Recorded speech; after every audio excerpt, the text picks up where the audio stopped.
Assalamualaikum warahmatullahi wabarakatuh. Waalaikumsalam warahmatullahi wabarakatuh. Bismillahirrahmanirrahim. Alhamdulillahi rabbil alamin. Wassalatu wassalamu ala ashrafil anbiya'i wal mursalin wa ala alihi wa ashabihil mujahidin at-tahirin, amma ba'du.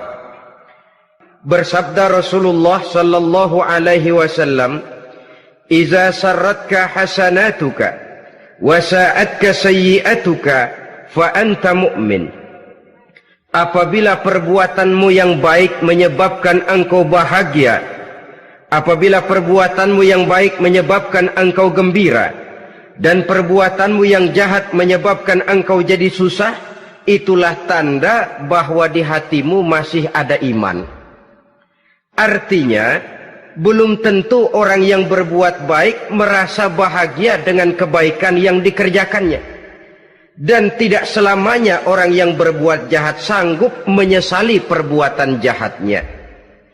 Oleh karenanya, apabila iman masih ada, apabila hati masih hidup, perbuatan yang baik menyebabkan orang gembira, perbuatan yang jahat menyebabkan orang susah dan gelisah hatinya. Ini mengandung pelajaran. Sekali kita berbuat baik, jangan sekali-kali menyesali kebaikan itu. Sebaliknya, satu kali kita melakukan kesalahan, hendaknya selalu menyesalinya. Kadang-kadang dalam kehidupan, karena orang tempat kita berbuat baik itu rupanya membalas air susu dengan air tuba, kita lalu menyesali kebaikan. Lahirlah kata-kata, "Nyesal saya nolong dia." Ibarat pepatah katanya, nolong anjing kejepit. Waktu kejepit setengah mati kita tolongin, begitu selesai dia dari kejepitnya malah kita digigitnya. Saudara hadirin yang saya muliakan, dalam kehidupan sehari-hari barangkali ini kena filsafat yang disebut dorong mobil mogok.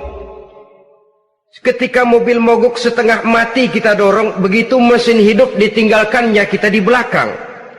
Sesungguhnya perbuatan kita yang baik tidak harus disesali, karena disesali atau tidak, toh perbuatan itu sudah kita lakukan. Dan penyesalan atas segala kebaikan hanya akan mengurangi nilai pahala kebaikan itu sendiri. Berbahagialah apabila berbuat baik, walaupun orang yang kita melakukan kebaikan membalasnya dengan kejahatan. Menyesalah apabila berbuat kesalahan, apabila melakukan dosa, karena itu pertanda nilai iman yang masih hidup dalam jiwa kita. Saudara-saudara kaum muslimin yang berbahagia, jadi sungguh pun pahala dan dosa sesuatu yang abstrak, efeknya jelas dia mendatangkan kebahagiaan atau membawa kepada kegelisahan batin di dalam kehidupan manusia. Orang di zaman materialis kurang terangsang berbuat pahala dan terdorong melakukan dosa. Kenapa? Karena pahala tidak kelihatan, dosa tidak nampak. Kalau pahala kelihatan, barangkali nggak kuat kita mikul pahala. Kalau dosa benjol, umpama tiap bikin dosa palanya benjol, barangkali sudah nggak karu-karuan kepala kita. Baik pahala, baik dosa, sesuatu yang tidak nampak oleh pandangan mata zahir, tapi yang punya efek dalam kehidupan ini. Orang yang banyak pahalanya dengan orang yang banyak dosanya, kalau dia berjalan barangkali sulit kita membedakan. Tapi efeknya dalam kehidupan ini jelas adanya. Sesuatu yang bernama pahala kita perlukan, karena hidup tidak berhenti hingga di sini. Sesuatu yang bernama dosa harus kita hindarkan, karena ada kelanjutan sesudah hidup yang sekarang ini. Kehidupan dari satu pertanggungan jawab. Itu sebabnya Imam Ghazali dalam bahasa yang indah sekali berpesan, "Jaddidis safinah fa innal bahra amiq wa khuziz zad fa innas safara ba'id." Perbarui selalu kapalmu, rawat, jaga baik-baik, dandani kapalmu, fa innal bahra amiq, karena sesungguhnya lautan ini sangat dalam. Satu bahasa yang indah dari tamsil terhadap kehidupan. Perbaiki kapalmu karena lautan ini sangat dalam. Artinya, jaga baik-baik hatimu. pelihara iman dan keyakinanmu, karena hidup ini bagaikan gelombang lautan, tempo-tempo air tenang, tempo-tempo ombak menggila dan menggunung. Jaga iman baik-baik karena hidup penuh dengan cobaan dan ujian. Itu maksudnya. Wa khuziz zad fa inna safara ba'id.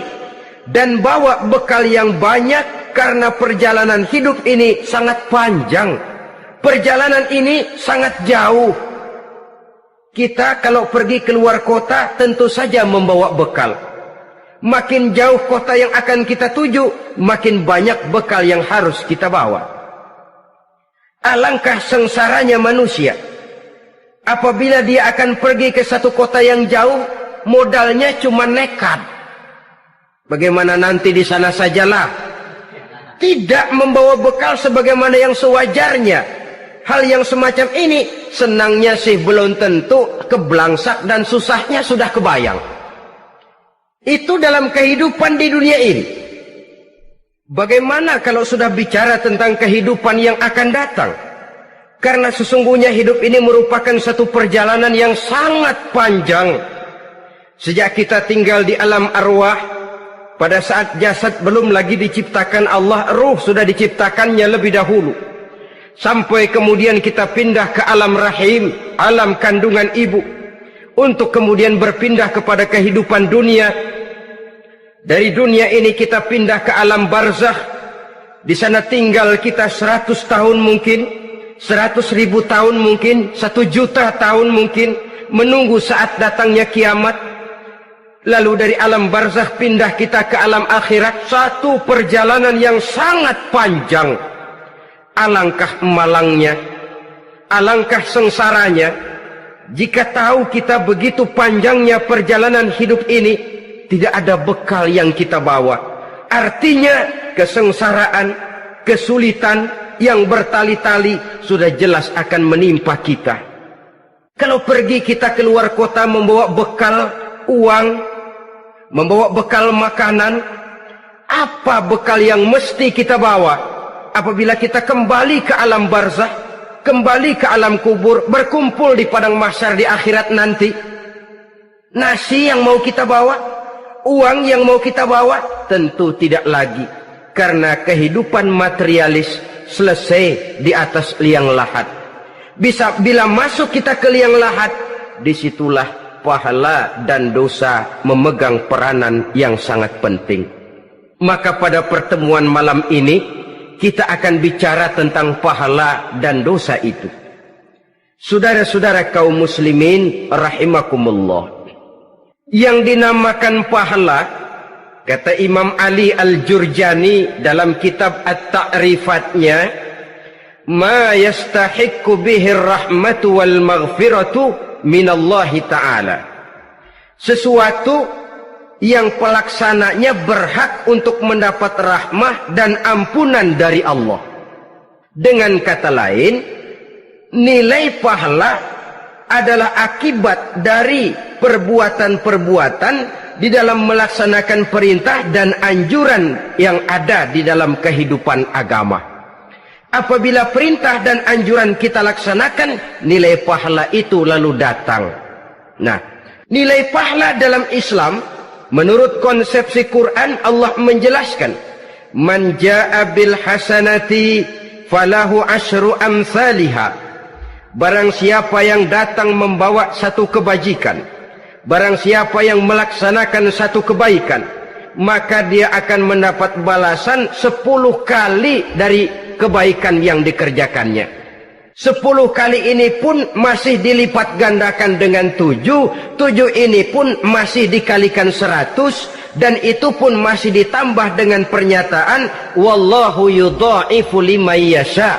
Allah masih akan melipat gandakan perbuatan baik seseorang yang dikehendakinya. Itulah nikmatnya dalam Islam. Tetapi sebaliknya, wa man jaa'a bisayyi'ati fala yujza illa mislaha.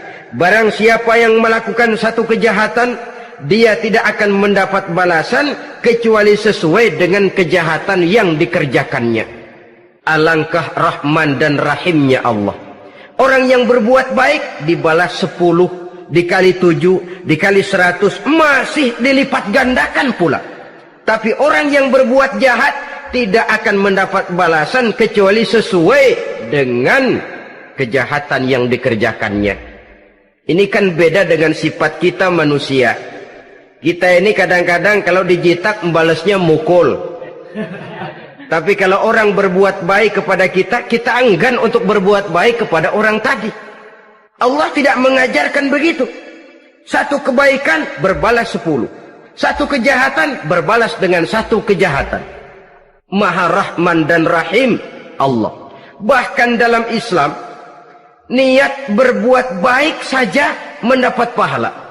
Sedangkan niat berbuat jahat belum ditulis merupakan satu dosa sampai kejahatan itu dikerjakan oleh orang yang niat tadi. Umpamanya, saudara niat nanti malam giliran pengajian saya mau hadir di majelis taklim. Pas datang waktu malam hujan turun sangat lebat. Saudara berhalangan datang ke majelis taklim, saudara sudah mendapat pahala niat. Tapi saudara niat, nanti malam kalau turun hujan, saya mau bongkar rumahnya si fulan, saya mau curi seluruh harta bendanya. Ternyata malam saudara tidak mengerjakan perbuatan itu belum ditulis dosa sampai perbuatan itu benar-benar dikerjakan. Tapi lalu jangan macam-macam. Kalau begitu niat aja yang baik, biar nggak usah dikerjain. Niat aja pengen ngaji walaupun tidak ada niatan untuk ngaji. Allah lebih tahu tentang apa yang terdetik di dalam hati sanubari kita. Itulah sebabnya sangat dianjurkan orang untuk melakukan segala macam kebajikan, dan dianjurkan orang menjauhkan segala macam bentuk kejahatan, karena dia akan berefek melahirkan dosa dan pahala. Dosa dan pahala itulah alat untuk memperoleh kebahagiaan di alam kubur, di padang mahsyar, sampai di akhirat nanti. Di dunia ini mungkin segalanya bisa kita beli dengan yang namanya uang. Keamanan kita bisa menyewa petugas untuk menjaga rumah kita. Kendaraan yang mewah bisa kita beli. Udara yang sejuk bisa kita ciptakan. Siapa banyak uang dia raja. Mungkin itu di dunia. Tapi bisa apa uang kalau kita sudah masuk ke alam kubur? Bisakah munkar nakir kita sogok? Udah karkir, jangan nanya nih, cepet. Bisakah malaikat azab menyingkir dengan uang semir? Ternyata tidak. Untuk memperoleh kebahagiaan di sana, nilai pahala. Kesengsaraan akan kita dapat kalau kita banyak menumpuk dosa. Oleh karena itu jangan beranggapan pahala nggak kelihatan, dosa juga nggak kelihatan, biarin saja. Yang tidak kelihatan ini pada waktunya akan memegang peranan yang sangat penting. Tapi tidak cuma untuk menghadapi hidup di situ, kita lalu harus berbuat baik dan meninggalkan yang jahat. Terutama juga di dunia ini. Toh pepatah bilang gajah mati meninggalkan gading, harimau mati meninggalkan belang. Apa yang akan kita tinggalkan setelah kita mati? Kita ingin jasad kita boleh hancur terkubur tanah, tapi nama kita ingin hidup terus, dikenang orang 100, 1000, bahkan 1.000.000 tahun yang akan datang. Ditulis orang dengan tinta emas dalam sejarah, tercatat kita sebagai orang baik-baik. Saudara-saudara kaum muslimin rahimakumullah. Lalu perbuatan apa yang bisa mendatangkan pahala itu?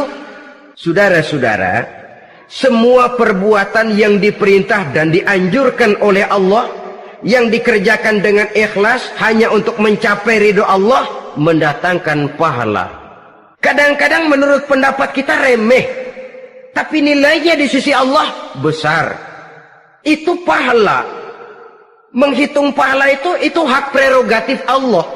Perbuatan yang ringan Allah mau berikan ganjaran yang besar, itu urusan Allah. Misalnya, kata Nabi, la tahqiranna minal ma'rufi syai'an. Jangan kamu menganggap remeh perbuatan baik walaupun kecil. Jangan merasa sulit melakukan perbuatan yang mengandung pahala. Bertemu dengan teman, muka kita cerah, berpahala. menyingkirkan duri di jalanan berpahala, menolong orang yang sesat, memberitahu orang yang bertanya berpahala. Tidak sulit kalau kita mau.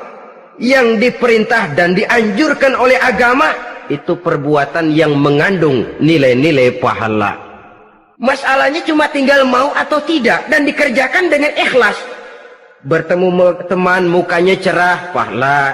Menyingkirkan duri di jalanan, pahala. Sodakoh, pahala. Tidak berupa perbuatan, bisa berupa ucapan.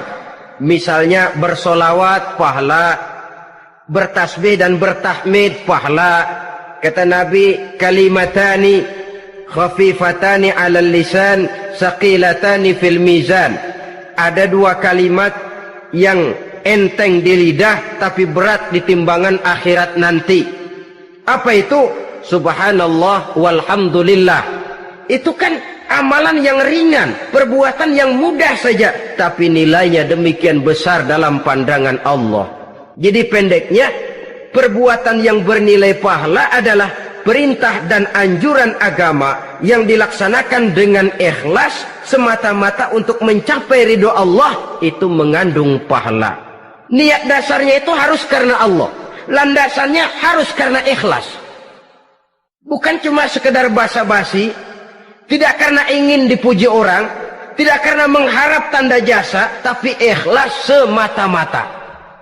Dari perbuatan yang paling kecil dan mudah sekali sampai kepada amalan-amalan yang besar dan memerlukan biaya yang besar, seperti melaksanakan ibadah haji, seperti jihad fi sabilillah, membangun masjid, membangun pondok-pondok pesantren, membangun pusat-pusat kesehatan, membangun jalan-jalan umum, termasuk menjaga keamanan.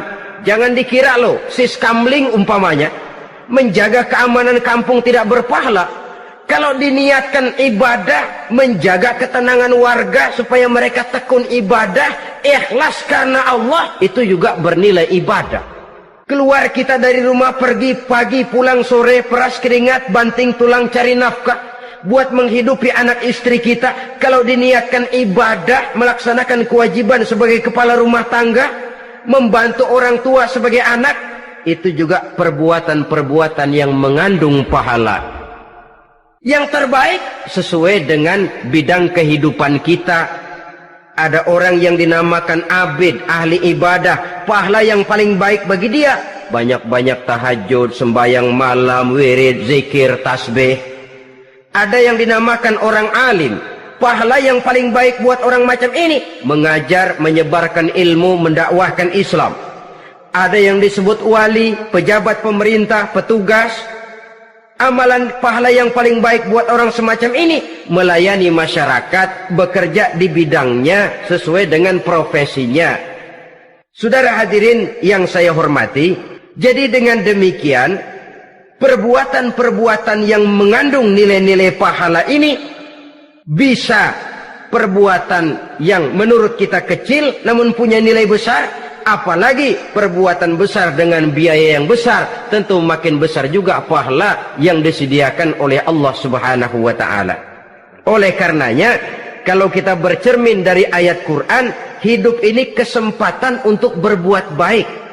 Huwallazi khalaqal mauta wal hayata liyabluwakum ayyukum ahsanu amala.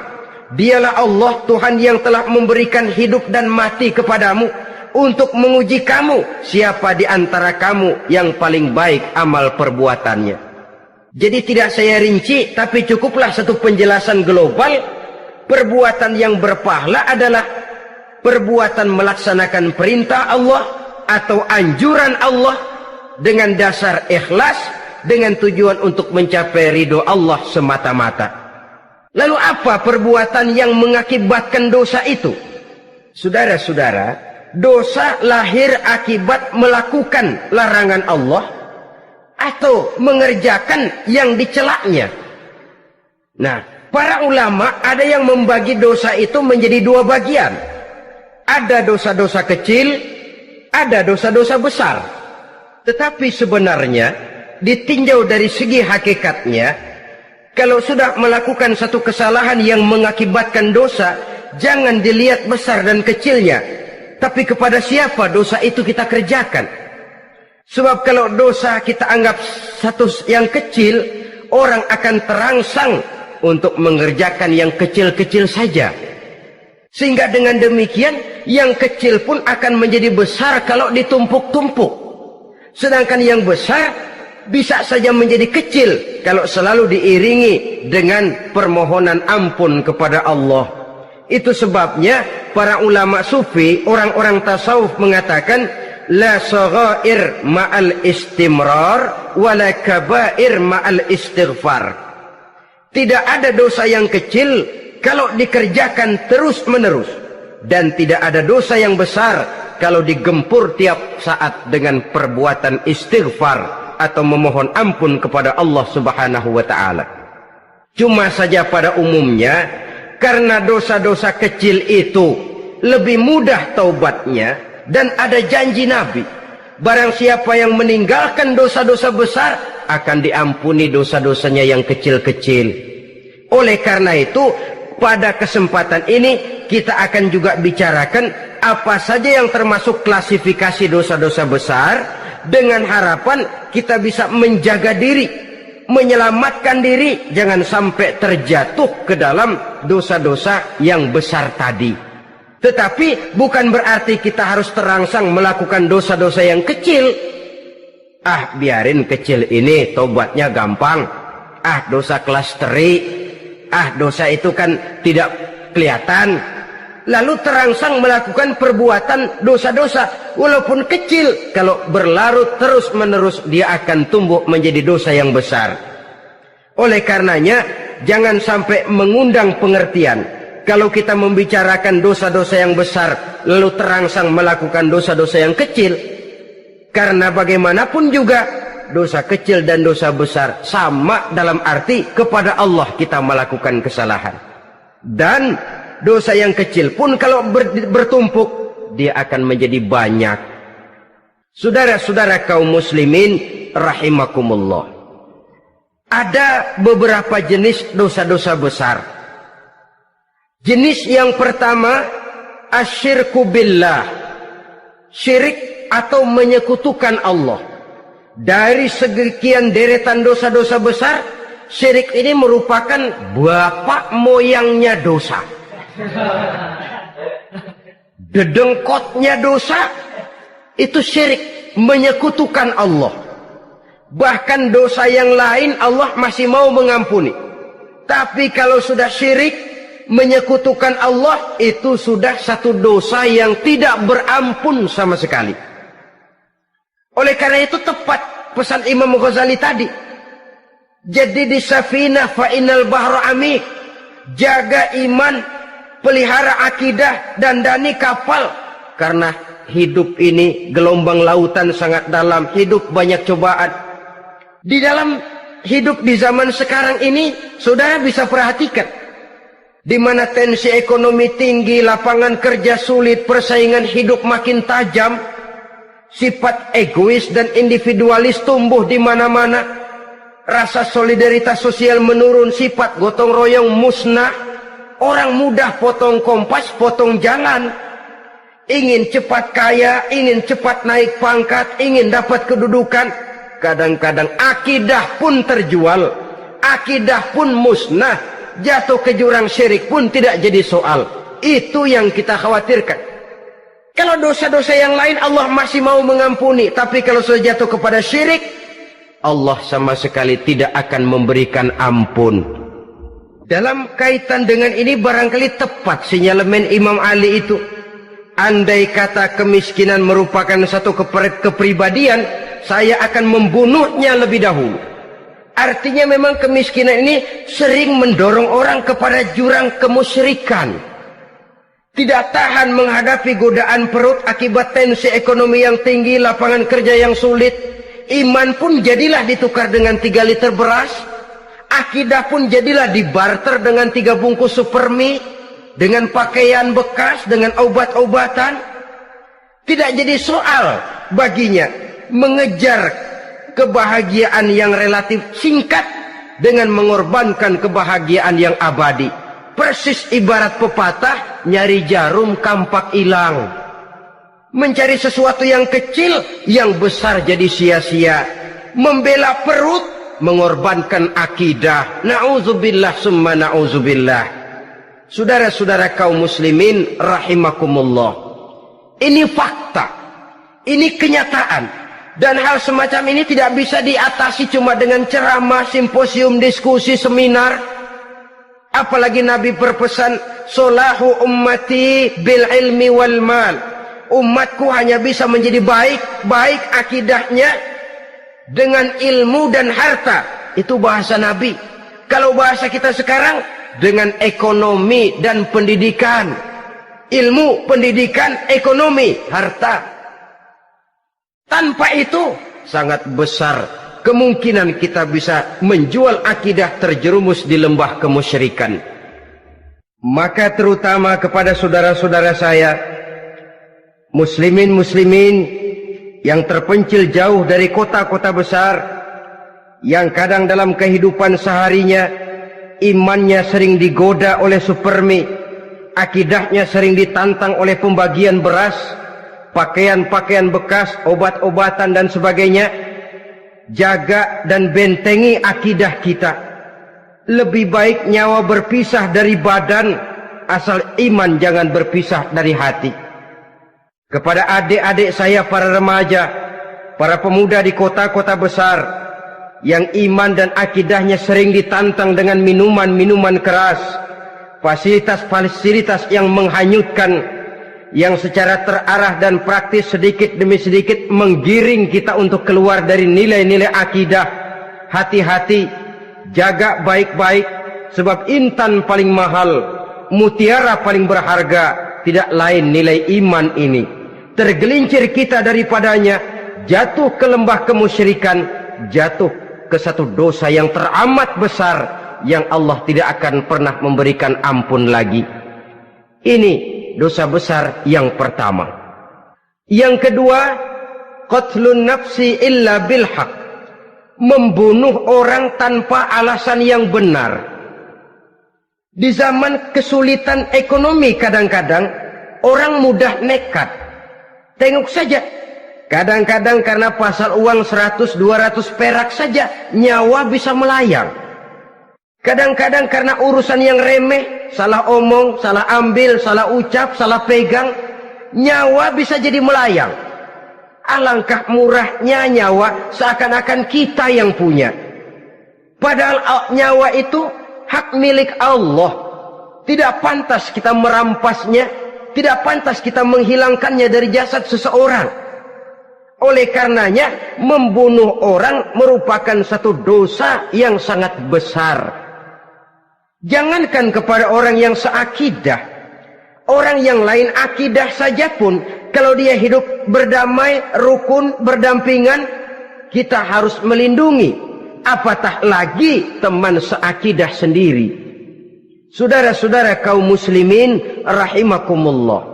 Pantas kalau Nabi menyatakan, apabila dua orang Islam sudah saling berkelahi, berbunuh-bunuhan, al-qatil wal maqtul finnar, yang membunuh dan yang dibunuh dua-duanya sama-sama masuk neraka. Sahabat heran, ya Rasul, kalau yang membunuh masuk neraka sih wajar, tapi yang terbunuh kok neraka juga, kenapa? Kata Rasul, sebenarnya dia juga cuma sudah niat untuk membunuh, cuma keduluan saja. Andai kata dia tidak terbunuh, tentu dia yang akan membunuh. Saudara-saudara kaum muslimin rahimakumullah, Islam sesuai dengan namanya adalah agama damai. Kita tidak boleh mencari-cari musuh, walaupun tidak boleh lari kalau bertemu musuh.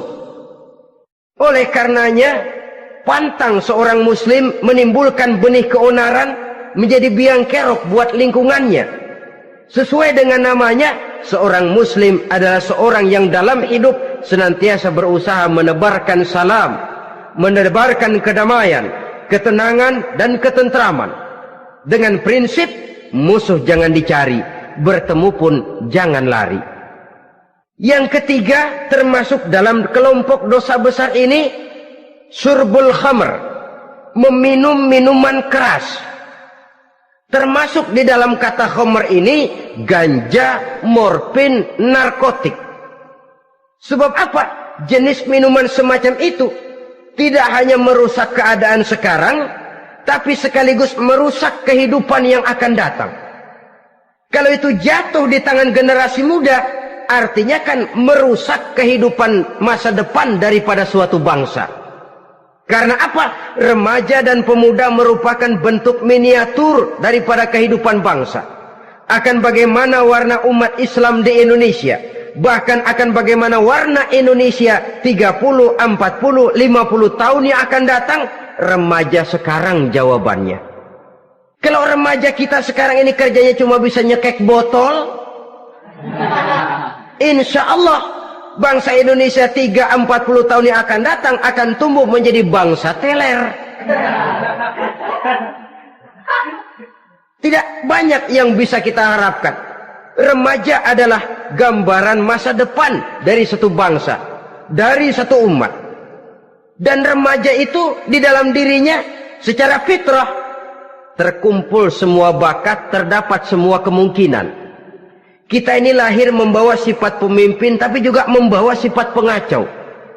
Kita ini ada bakat jadi orang jujur, ada bakat jadi pengkhianat. Kita ini ada bakat menjadi orang baik-baik, kita juga punya bakat jadi biang kerok. Kita kemungkinan bisa jadi pemimpin bangsa, tapi juga bisa menjadi pemimpin bangsat. Nanti lingkungan dan pendidikan akan menumbuhkan, membentuk mana yang tumbuh lebih subur. Kalau lingkungan dan pendidikannya lebih banyak bercerita tentang kejujuran, maka nilai kejujuran yang akan tumbuh lebih banyak dalam jiwanya. Dan insya Allah diharapkan dia akan menjadi manusia yang jujur di kelak kemudian hari nanti. Dan masalah minuman keras ini sebenarnya berkait. Kita tidak bisa cuma menyalahkan remaja saja, menyalahkan pemuda saja. Karena bagaimanapun masalahnya kompleks. Menghancurkan sesuatu tanpa melihat kausalnya, tanpa melihat sebab akibatnya, kan sama juga bohong. Kemungkinan karena broken home, kemungkinan karena pergaulan, kemungkinan karena kurang perhatian orang tua, kemungkinan karena akibat bacaan, tontonan, atau fasilitas berupa dibukanya pabrik-pabrik minuman keras, dijualnya minuman-minuman keras, di warung-warung yang remang-remang, yang memberikan kenikmatan, kebahagiaan dan kebanggaan tersendiri, sehingga akhirnya orang terangsang untuk datang dan minum di sana. Pada dasarnya memang sepele, cuman minum, nggak ngerugiin orang lain kan? Iya, pada waktu minum. Tapi dikala sudah mabuk, out of control, apapun bisa kita lakukan. Yang kita ucapkan kita tidak sadari lagi, yang kita kerjakan tidak kita sadari lagi. Dikala itu segala macam kejahatan bukan sesuatu yang tidak mungkin untuk kita laksanakan. Nggak ngerugiin orang lain, memang pada saat mau minum. Tapi begitu minum, mabuk, kita bisa merugikan orang lain. Setidaknya merugikan diri sendiri. Pertumbuhan IQ menjadi lemah, semangat kehidupan hilang, gairah kerja menurun, kalau tidak ada sama sekali. Lalu apa yang bisa kita lakukan di dalam kehidupan? Dan akan lebih celaka kalau ini menimpa kehidupan generasi muda kita. Kadang-kadang yang ironi ya, kalau yang orang tuanya mampu barangkali masih tertolong, tapi yang orang tuanya kondisi ekonomi lemah masih kepengen teler juga. Orang tuanya nggak mampu masih pengen mabuk. Dari ganja, morfin nggak dapat, akhirnya kaleng cat diisepin. Yang penting kan bisa teler, mendatangkan satu kebahagiaan tersendiri. Itu sebabnya memang satu kejahatan menurut teori polisi ya, hanya bisa terjadi karena faktor N dan K, niat dan kesempatan. Niat ada, kesempatan ada, jadi orang jahat. Kurang salah satunya, biasanya kejahatan terbendung. Niat ada, kesempatan tidak ada, sulit berbuat jahat. Kesempatan ada, niat tidak ada, tidak mungkin orang jahat. Tapi yang paling dominan sebenarnya niat. Kalau niat sudah kuat, kesempatan bisa dicari. Kesempatan bisa diciptakan. Biar Hansip nongkrong, ditungguin lengahnya. Iya biarin. Jam 11 sampai jam 2. Matanya melotot. Jam 3 dia mulai ngulet, ngempet. Nah, di saat itu saya masuk ke rumahnya. Kalau niat kuat, kesempatan bisa diciptakan. Dan kalau sudah niat, ini masalah hati. Kalau sudah masalah hati, menyangkut soal moral. Moral artinya sudah masuk kepada kehidupan agama. Saudara-saudara kaum muslimin rahimakumullah. Yang keempat yang termasuk jenis dosa besar, az-zina, perbuatan zina. Di zaman pergaulan bebas dengan prinsip free love, free sex ini, tengok sudah berapa banyak gadis-gadis bergelimpangan jadi korban. Berapa banyak bayi-bayi yang lahir ke dunia tanpa tahu kemana dia mesti memanggil bapak. Apakah deretan jumlah korban ini masih harus bertambah lagi? Paling tidak, biarlah yang sudah jadi korban, tapi jangan bertambah lagi hendaknya. Masing-masing kita berupaya menahan diri. Termasuk dalam kategori zina ini, yang merupakan cabang-cabangnya, liwat, homoseks, lesbian, masturbasi. Bahkan masturbasi itu termasuk jenis zina tangan. Dan itu juga merupakan satu dosa. Di samping dosa juga merusak diri. Karena bagaimanapun juga dia akan mengurangi kemampuan daya pikir seseorang. Maka agama memberikan jalan keluar. Pesan Nabi, ya ma'syara syabab, man istata'a minkumul ba'at falyatazawwaj. Hai para pemuda, kata Nabi, barang siapa di antara kamu yang sudah bisa ba'at, yang sudah mampu ba'at. Ba'at itu artinya memberikan nafkah. Baik nafkah zahir maupun nafkah batin, falyatazawwaj, maka hendaklah dia kawin. Jadi yang maksud ba'at ini ya nafkah zahir, ya nafkah batin. Kita kadang-kadang cuma bisa ngasih nafkah batin saja sudah merasa pokoknya kan saya sanggup untuk kawin, lalu kawin tanpa kehilangan, dengan kehilangan pertimbangan. Saudara-saudara, wa illam yastati', adapun kalau dia belum mampu, fa'alaihi bisyam, hendaknya dia banyak puasa.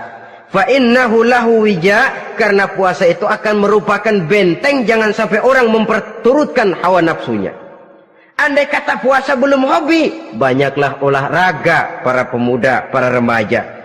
Karena dengan olahraga, pemikiran untuk memperturutkan hawa nafsu agak sedikit terkendali dan energi tersalurkan dalam bentuk yang positif. Pendeknya kreatif, banyak kegiatan. Ini pesan Imam Syafi'i tepat itu. Kata beliau, inni ra'aitu wuqufal ma'i yufsiduh in sala taba wa illam yajri lam yatib. Aku melihat air kalau diam rusak, tapi kalau dia mengalir jernih.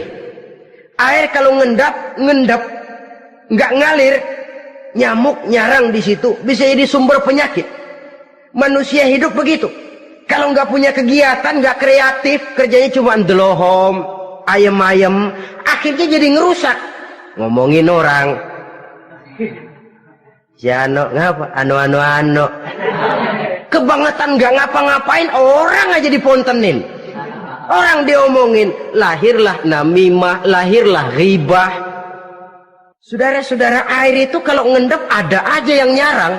Tapi kalau dia ngalir, orang ada kesibukan, insya Allah dia tidak akan jatuh kepada sesuatu yang bisa mengundang dosa. Isilah waktu dengan hal-hal yang bermanfaat.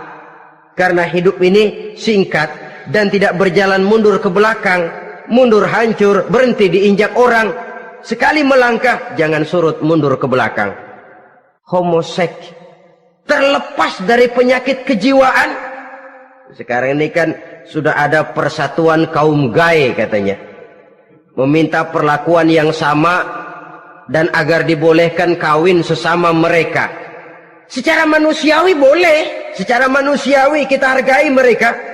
Tapi dari kacamata agama ini jelas merupakan penyimpangan. Dan penyimpangan merupakan suatu dosa. Terlepas dari pertimbangan manusiawi. Jangan karena terlalu memperturutkan suara manusiawi, lalu kita mengesampingkan agama. Termasuk lesbian, wadon karo wadon. Kalau homo itu kan lanang karo lanang katanya. Saudara-saudara kaum muslimin rahimakumullah, ini bukan penyakit baru. Liwat, homoseks sudah dikenal dari zamannya Nabi Lut, laki dengan laki. Lesbian dari zaman istrinya Nabi Lut. Terlepas dari penyakit kejiwaan, dari segi agama ini merupakan penyimpangan dan merupakan dosa yang besar. Yang kelima, yang termasuk jajaran dosa kelas kakap, qazful mu'minina wal mu'minat, menuduh orang mukmin yang baik-baik, laki atau perempuan, melakukan perbuatan zina sehingga hancur namanya di masyarakat.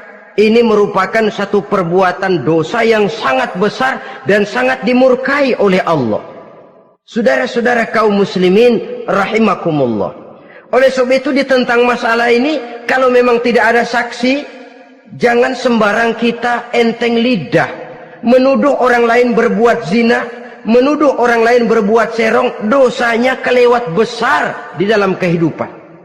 Karena apa? Mencari harga diri itu berat, memelihara kehormatan diri jauh lebih berat. Satu kali orang dihancurkan namanya di masyarakat, dia akan terisolir jadinya. Oleh karenanya berlindung kita kepada Allah, jangan sampailah dihinggapi oleh sifat ini. Karena sentimen kita kepada seseorang, karena hasad kita kepada seseorang, tidak senang melihat orang lain lebih maju, lalu lidah ini seenaknya saja mengucapkan kata, padahal sanksi dan resikonya sangat besar. Yang kita tuduh barangkali mendapat pahala dari Allah, kita sendiri yang menuduh tanpa saksi, tanpa alasan yang benar, mendapat dosa yang sangat besar. Saudara-saudara, memang kadang-kadang aneh dalam hidup ini. Seorang pelacur biasanya bisa menjaga mulutnya di masyarakat, kata-katanya baik, sopan. Kenapa? Karena mulut yang satu sudah tidak terjaga.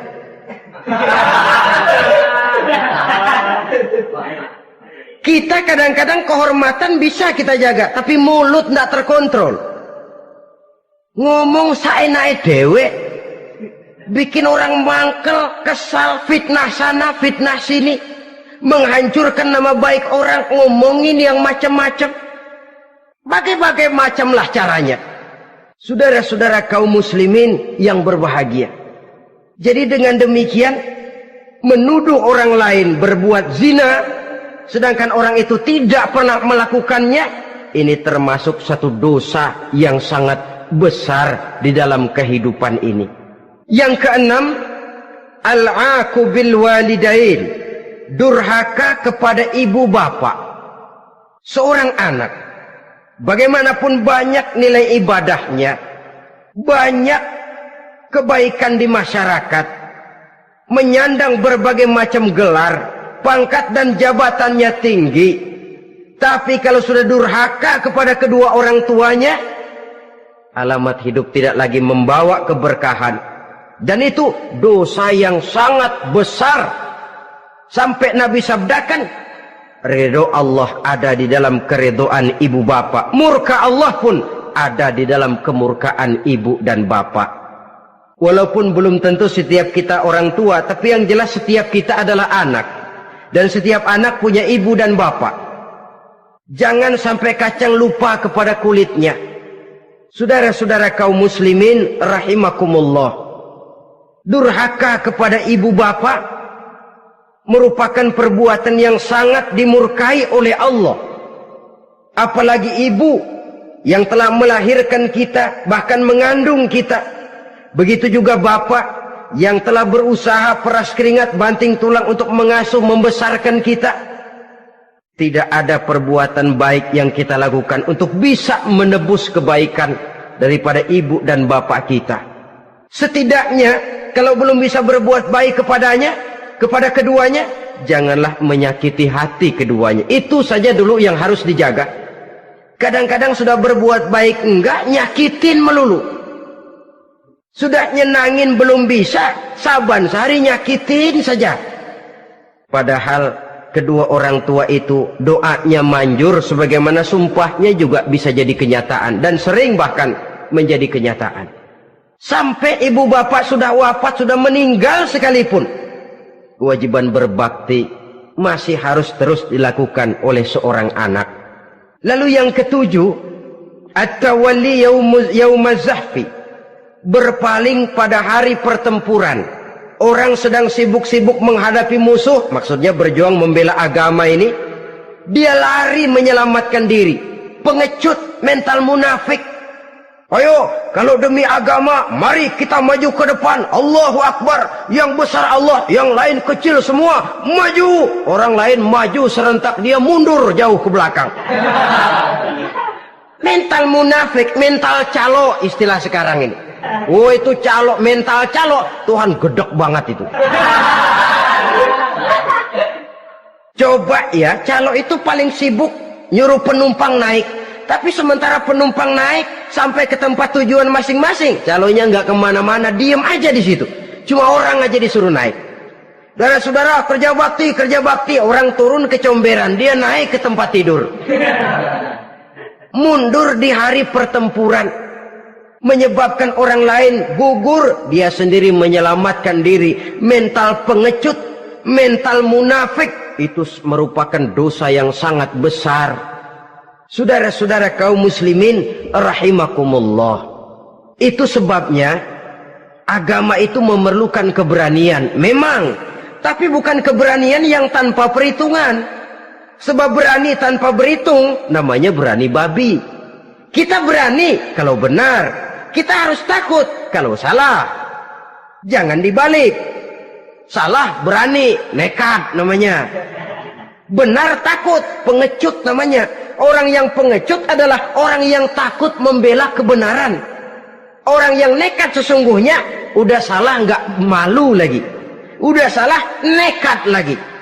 Merasa rugi berbuat kebaikan, puas kalau berbuat kejahatan. Padahal Nabi pesan, siapa yang berbuat dosa sambil tertawa, nanti dia akan masuk neraka sambil menangis.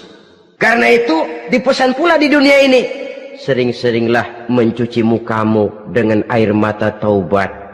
Cuci lidahmu dengan zikir kepada Allah. Bersihkan hatimu dengan air ikhlas.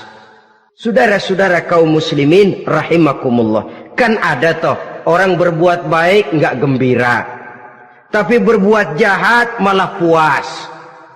Atau sama saja orang lain berbuat baik, hatinya kesel. Orang lain berbuat jahat, dia malah mendukung. Atau orang lain tergelincir berbuat jahat, dia malah girang. Ini kan tidak objektif. Karena yang berbuat baik, orang yang dia keselin, dia nggak seneng. Tetapi karena yang berbuat jahat, orang yang dia senengin, dibenerin juga. Itu nggak objektif namanya. Mundur di hari pertempuran pada saat saudara-saudara kita sedang menghadapi musuh, sikap pengecut yang sangat dibenci Allah. Yang kedelapan, termasuk kelompok dosa besar, aklu malil yatim, makan harta anak yatim. Kadang-kadang ada orang mengeksploitir loh nasib anak-anak yatim. Karena biasanya para dermawan peka kalau mendengar nasib yatim, memberikan santunan. Si yatim belum makan, yang ngurusin udah pada kenyang. Mengeksploitir, memakan harta anak yatim termasuk dosa yang sangat besar. Sehingga Nabi pesan, ana wa kafilul yatim kahataini yaumal qiyamah. Aku dan orang yang menyantuni anak yatim seperti dua jari ini di hari kiamat. Rumah yang paling dimuliakan Allah adalah rumah yang di dalamnya ada anak yatim yang hidupnya dihormati, hidupnya disantuni, keperluannya dicukupi. Maaf saja, tahap kita menyantuni anak yatim ini baru tahap setahun sekali. Kalau Muharram kita agungkanlah, kita besarkan. Lebaran yatim katanya. Kita kumpulkan dana, kita usap kepala yatim, kita kumpulkan beras, kita bagikan hari itu. Perkara bulan depan kelaparan, kita tutup kuping. Perkara bulan berikutnya dia kelaparan, kita masa bodoh. Bahwa di bulan Muharram kita santuni yatim piatu itu sudah baik. Tapi akan lebih baik lagi kalau kita sanggup menjadi bapak asuh mereka, memikirkan sekolah mereka, ada kontinuitas. Kalau mereka diasuh oleh orang lain, lalu bertukar agamanya, berpindah akidahnya, kita ngomel habis-habisan. Tapi kita ada kemampuan, kita tidak mau berbuat semacam itu. Ya sama juga bohong namanya. Saudara-saudara kaum muslimin rahimakumullah. Orang yang menyantuni yatim mendapat pahala besar. Tapi orang yang mengkorup harta anak yatim, dosanya juga sangat besar. Berhati-hatilah kalau kita diberikan kepercayaan oleh masyarakat untuk mengurus anak-anak yatim. Karena pahalanya besar, resikonya juga besar. Yang kesembilan, syahadatuz zur, sumpah palsu. Sebab sumpah palsu ini menggunakan nama Allah untuk sesuatu yang tidak benar. Nama kita saja dibawa untuk yang tidak benar, kita jengkel.